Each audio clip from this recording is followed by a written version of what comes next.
Yes, and we're live. Rise up, champions! Hello, hello, hello, hello, hello. Wake up, rise up! Woo! Hope you're doing okay. Hi, everyone. Hello, my wife is in front. Kakatapos lang namin. Well, hindi pa nga kami tapos mag-jog. Insights that I'm going to give you today. Wait lang, mommy. Hope you're doing great. Hope you're doing awesome today. Unshakable resilience. Dito muna tayo. Saan ang araw? Ayun. Natural light, natural light. Come on, come on. Unshakable resilience. Would you believe, nag-jog kami from Bacoor to Imus. And then ngayon, pabalik ulit kami ng Bacoor. Right? Resilience. Kinaya namin. Ang layo nun. I'll show you, ha? This is Bacoor. That's my wife. Hello, wife. So this is Bacoor. You cross the bridge. Then this is Imus. Ang layo, di ba? Bacoor to Imus. Talk about resilience. Just kidding, just kidding. Ano lang, unshakable resilience. You know, rise up champions yung topic natin, di ba? And we're really rising up each and every day, and hope you do. I am rising up. So what I'm doing right now is I'm just documenting this journey with you, and hopefully you pick up some nuggets here and there. Kaya nga tayo Nuggets Neo. Hope you pick up some nuggets of wisdom. I'm picking up as well nuggets along the way. So right now, ang insight that I wanted to share with you is unshakable resilience. You know, as champions, and we call ourselves champions, right? We are champions! We are warriors! See? Warrior. We are warriors. We need to have resilience, unshakable resilience. Now, I'm going to share with you the champion's edge or the champion's code in terms of unshakable resilience. Ang ganda ng ilaw ko, no? Natural yan. Okay, number one, all of us, we are, well, life is not easy. Diba? It's hard.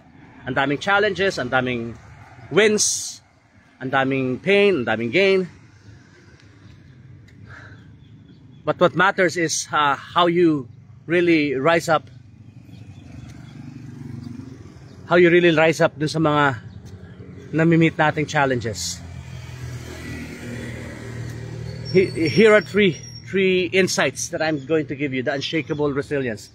Nakaka-distract pala dito. Ang daming taong dumadaan. Kasi nga from Bacoor to Imus. Okay, number one. Setbacks. No matter where you are, no matter who you are, no matter what you're going to do or what you are doing, you are going to meet setbacks. But remember this. Ha? Setback is a setup for your comeback. You know, as champions, dapat hindi tayo natatakot sa setbacks because setbacks are there para i-hone tayo. Like I said in my talk yesterday, para tayong one whole block, and that block is being chipped. Little by little, the unnecessary parts are being chipped away para lumabas yung a work of art. A real work of art. Nandiyan lahat ng curves and everything. So that you'll become the best version of yourself. Now, the setbacks are there to hone us. Parang, my analogy there is parang kang arrow. Alam mo yung pana, a bow and an arrow. A bow and an arrow. Now, when you really stretch the bow, i-stretch mo yan ng todo. I-stretch mo ng todo. And then when it becomes super stretched, tapos saka mo pinakawalan yung ni-release mo siya, the arrow na nakalagay doon, what will happen? Will fly. Napakataas ng lipad yan pag fully stretched. Pero pag hindi masyadong stretch yung arrow, hindi magpa-fly yung bow, hindi magpa-fly yung arrow. The same with us. Sometimes life, it really stretches us. Akala natin that's the edge already. But in fact, hindi pala. Because kaya pa natin, you know. Here's the truth. The Lord will not give you something that you can't handle. Let me say that again. The Lord will not give you challenges that you cannot handle. Lahat ng binibigay sa'yo ni Lord, mahahandle mo yan. And it will make you stronger. What doesn't kill you will make you stronger. So that's resilience is all about. It's not just bouncing back. It's about rising stronger, right? Rising stronger. Remember that. I'm just going to cross. Okay, so that's your setback is a setup to your comeback. Right. Number two insight. Pressures. You know, pressure, they build diamonds, not weaknesses. Even the toughest warrior, nakikita ko sa reflection ko yung warrior. Even the toughest warrior, they are forged in the hottest battles. Right? The toughest warriors are forged in the hottest battles. So don't be afraid of pressure, because pressure hones you. The fire that burns you is the same fire that will forge you. All right? So that's it. Pressures builds diamonds. Next, number 3. So first one is your setback. It's a setup for your comeback. Second, pressure, they build diamonds. And third, so in pressure, you need to hindi pa yun. Ito pala yung third. Adapt. Adapt and evolve. Adapt and overcome, and then evolve. The greatest skill of a champion, of you, or if you don't have this already, we need to develop. The greatest skill that we can develop is not our strength. A warrior's greatest skill is not his strength. It's adaptability. Because, like I said, life there will be challenges, there will be some things that you'll need to face head on. What's important is you adapt faster. You adapt and then you evolve.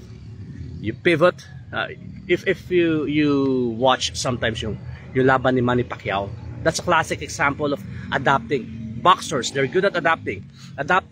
Baba na siya dito, tapos sabay papasok yung jab ng kalaban. Gagawin niya, he'll duck, and then he'll throw an overhead left. Mastan yung kalaban, tapos pipihit siya. Tapos saka siya baba na dito. So adapting, pivoting, evolving. Be like water. You need to adapt. Because water, as Bruce Lee said, you take it to a cup, it becomes the cup.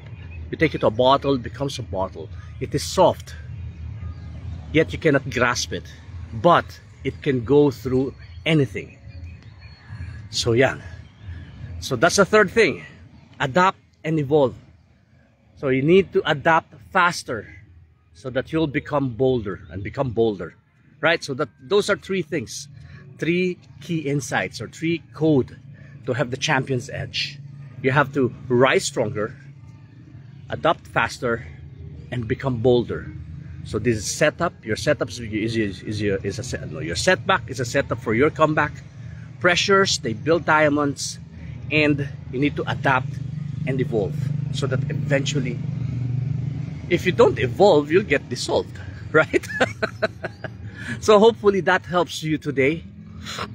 Unshakable resilience, it's not an option, it is a requirement. So if you're fired up, then let's go. And then let's rise up as God's powerful champions. Nagets nyo ba yun? Hopefully nagets nyo. And if you like this, I invite you to share this to people, and let's spread the word. Let's spread love, positivity. There might be someone somewhere who needed this message, and then it would resonate with them. So that's it for now. I'll see you around. God bless everyone. I'll show you where we are jogging here. So that one is, this one is Bacoor. See, Bacoor pa yan. And then when you cross the bridge, Imus na yung kabila. That's why we got to jog from Bacoor to Imus and back. Kala mo magaling, ano? Pero meron tayong shortcut, may portal. That's it for now. My name is Theo Rayos. God bless everyone. Live great. Be inspired. Rise up, champions! Woo! Yeah!